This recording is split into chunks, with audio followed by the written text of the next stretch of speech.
capacity does need to expand, but capacity expands via pain. So like understanding, like there's times like God's gonna lead you into capacity stretching tests when you're uncomfortable and you want to get out. It's not that you're not special. It's not that you're not gifted. It's like it is beautiful and it's wonderful and it's from the Lord, and that is a solution for something on planet Earth. But the same devil is gonna mess with that just like he messes with everything else. Just because you're failing your tests doesn't mean I have to fail my tests. Some of my tests I pass in light of you failing your test. You're being a jerk to me. Yeah. I'm gonna try to be sweet to you.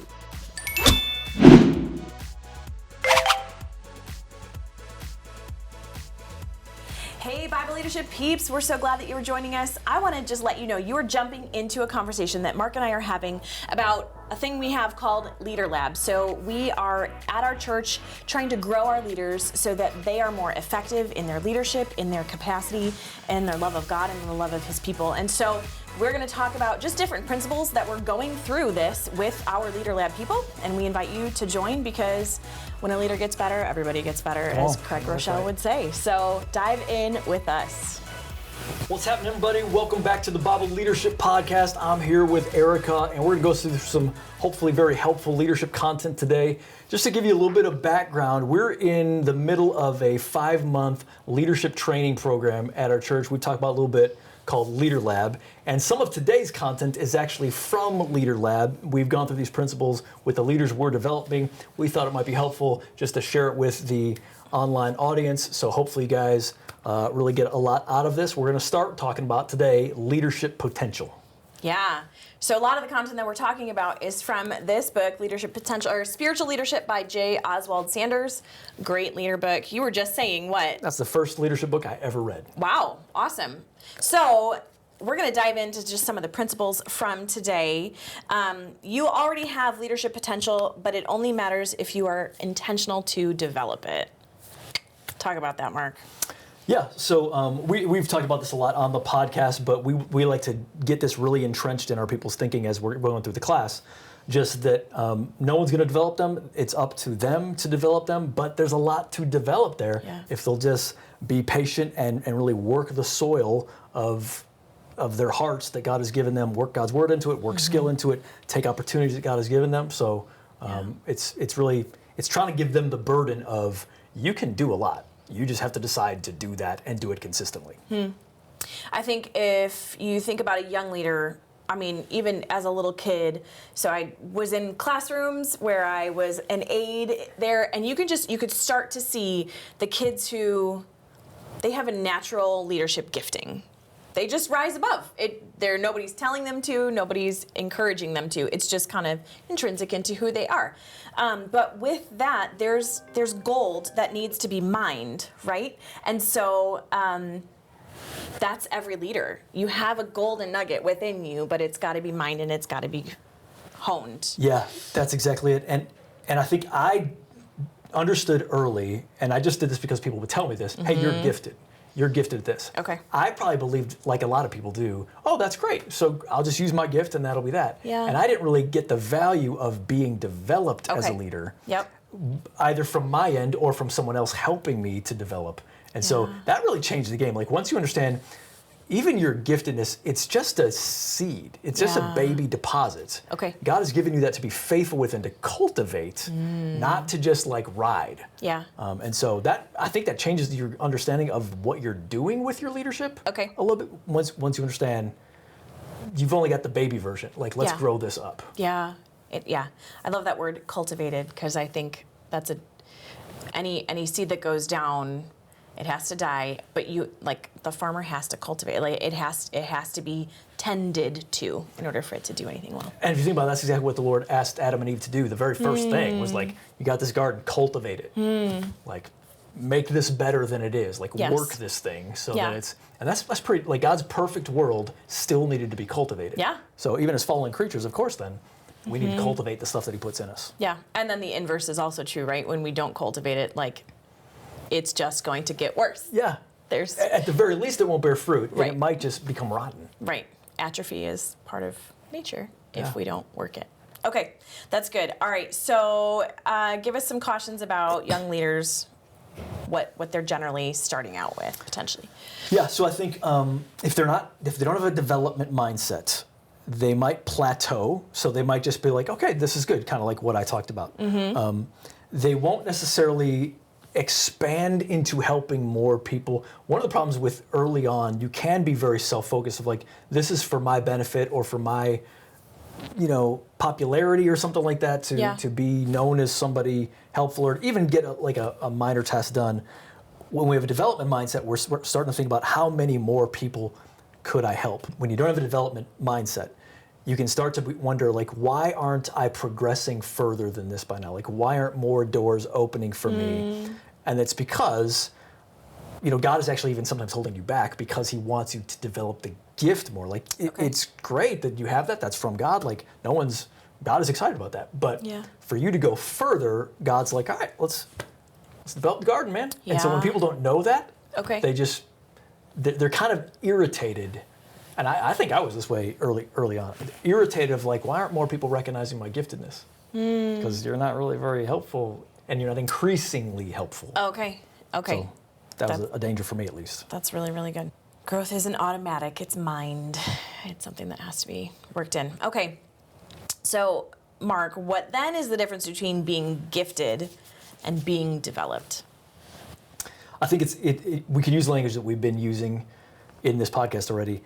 The difference is that it's between a seed and between developing it, cultivating it. You're born with the seed. You got to give it sunshine. You got to give it, the right soil. You maybe got to spray for, bad things getting in the soil. Yeah, pulling out the tares. So you have to give that its best chance at life, and then hopefully that's going to bear a little bit of seed, and then you plant those things, and that keeps growing. So one is very like, oh, this is what you have. You're born with this. The other one is like, okay, let's leverage this.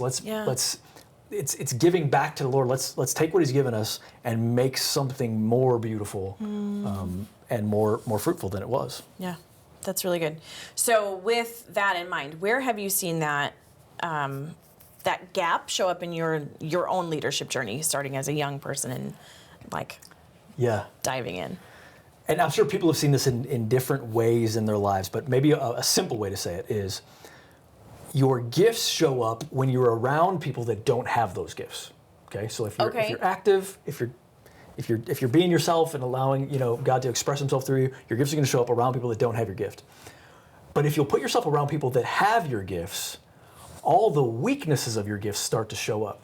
Okay. All the crudeness, the underdevelopedness of your gift begins to show up because all these other people have varying degrees of the same gift. Some are not only stronger than yours, some are way stronger than yours. Some are way more developed in certain areas. I remember the first time I was in a seminary class when I just heard a young man answer a question, and it was so profound and yet simple and yet astute, salient. It was like, doggone, that kid, he's smart, and it opened me up to this oh dude, I'm in a room of really smart people right now. And that was, of course, hopefully you're in seminary, but it was humbling in a good way of oh, this helps me. That's what I felt. I felt grateful. I get to be around people that are really smart about this thing. Okay. And so anytime we can get around other people that are around, or we can get around other people that have those gifts like us but are also developing, it just pulls us up. Yeah. That's where I began to notice of Carter, if they're so much smarter than you, and they're not even, he was probably younger than me even. Okay. and yet I was like, all right, then I may have a long way to go, but this is the best place for me to be, is around people that are trying to take on. That's one of the reasons we do LeaderLab. Yep. It's not just that we could teach each individual those principles, but when you put them around each other, they get in a good, godly, ambitious way. Okay. Let's pull each other forward. Yeah. Because I'm excited about what God's doing in you. I want that too. Yeah, that's the whole idea of it. As iron sharpens iron, so one man sharpens another. And if you're not in a place to be sharpened, you are just going to then remain dull. Your skills and your abilities aren't going to. And it's deceptive to not be in a place where you're around other gifted people in the same ways that you're gifted. Okay. Because then you kind of rest on your laurels, I'm more gifted than all these bozos. Yeah. You know what I'm saying? Yeah. But that's just going to reinforce pride. Yeah. Without thinking of a name, without naming a name, could you think of a person that you're like, I saw great potential in them and they just did not hone it? Yes. And it was what happened was it became an inverse. So It became about, they were gifted, but it became about defending their giftedness. Like, let everybody know I'm this gifted. Because they weren't around enough sharpening that would have naturally humbled them. You know what I'm saying? You get around some studs, dude, and they just, their horns start to jab you. And you're like, oh my gosh. That, he just wouldn't put himself around those things. And I love the guy to death. I think he's very different today, but at the time, he was very defensive and like, I want everybody to know that I'm this guy. And it was like less impressive every time you were around it. Yeah, can you think of a biblical character that is a cautionary tale for us with this as well? I think one of the classic ones is Saul. So Saul starts out so good, but he is a classic example of someone who's not trying to develop themselves. He's not trying to get closer to the Lord. He's not trying to like grow in repentance. He doesn't think like, he has like one great victory with Jabesh Gilead. And like he kind of rides that the rest of his life until he's opposing David. He totally wimps out with Goliath. And so you're watching a leader from the posture that don't understand how awesome I am. Wow. And that is like, how different might he have been? If he's like, now dude, I'm okay, but I want to I was going to be a great king. You know what I'm saying? Yeah. Like that wasn't his heart. Wow. Okay, we didn't prep this, so I'm totally putting you on the spot too. But like, what are some like super concrete first steps for a young leader who's hearing this and they're like, I'm feeling convicted because I think that might be me. What do you do?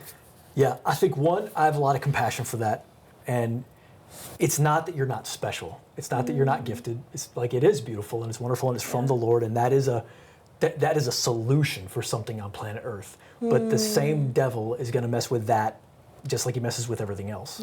So I would encourage you, one of the smartest moves you can do, you can do this on your own, but only to a degree. You can repent and you can ask for humility and that kind of thing. But at some point, dude, you've got to find a way with God's help, whether it's an online cohort or whether it's something at your local church or whatever it is, you've got to get around other similarly gifted people just so you can be humbled. It's not so you can share your stuff with them. It's just so you can see there are so many facets to the diamond of these gifts that I need to I need to humble myself. And I have like 3 of the facets, but there's like so many. I just need to get around these other people. And it's not a threat to them. And if you are threatened, that itself is a sanctification moment where you can say, okay, I'm like jealous of that girl or I'm jealous of this guy. I bet you if I would just die to that, we could be great friends and I could learn a lot from them and be a partner in the kingdom rather than like kind of competing with them. Like that's just all, it's understandable, but it's also baby stuff. And I don't mean that as a diss, I just mean it really is. Drop that and just say, my ambition in life is going to be to get as good as possible, but not in contrast to these people, but with these people. In complement to. Right, exactly, yes. Because we are all parts of one body and we all work together in unity. Okay, that's it. That's really good. All right, one of the next things we're going to kind of talk about is from John C. Maxwell's The 21 Irrefutable Laws of Leadership. This was the first leadership book I ever read. And chapter 1 is about the law of the lid. And the law of the lid is this: leadership ability is the lid that determines a person's level of effectiveness. The lower an individual's ability to lead, the lower the lid on his potential. The higher the leadership, the greater effectiveness. So when a young leader hits a lid, Mark, a ceiling on their influence, how can they tell whether it's external circumstances or an internal development issue? I think it's an excellent question. So let's just pull apart the question a little bit. So it was, I'm in this leadership, I feel like I'm hitting a ceiling. Is this because of the circumstances I'm in? Meaning, this is forcing me, I can't go any further because of where I am. Or is it there's something wrong in me that's keeping me from pushing forward?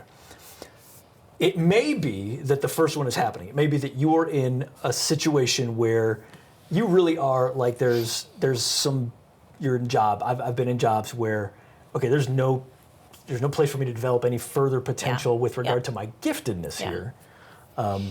The danger there, though, so when you're in a sticky situation like that, one of the dangers is saying, okay, then there's nothing I can do. That's almost never true.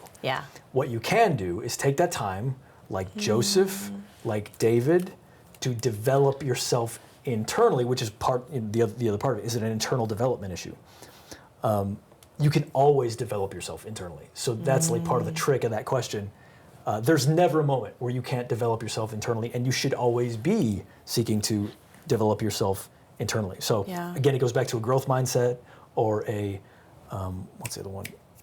set mindset or whatever we call it. Okay. The growth-minded person says, there's always more I can do. There's more way for me to leverage this. It's not ideal, but so I had this boss. There's just kind of a real, man, he's a hard guy. He's a hard guy to get along with, yo. Okay. And he would even claim a version of spirituality, of devotion to Jesus, and yet he would I was like, if that's true, dude, you are failing your tests a lot. Wow. But just because you're failing your tests doesn't mean I have to fail my tests. Some of my tests I pass in light of you failing your test. You're being a jerk to me. Yeah. I'm going to try to be sweet to you. Like, that's me passing a test. Yeah, and can I just inject something too? It doesn't negate the fact that there's probably tests that you need to pass in this as well. Exactly, yes. Yeah, Some of them to say it a different way. Yeah. Let's see if you can be sweet while this guy's being, yeah, a Sasquatch to you. So those are the kinds of things. Like, yes.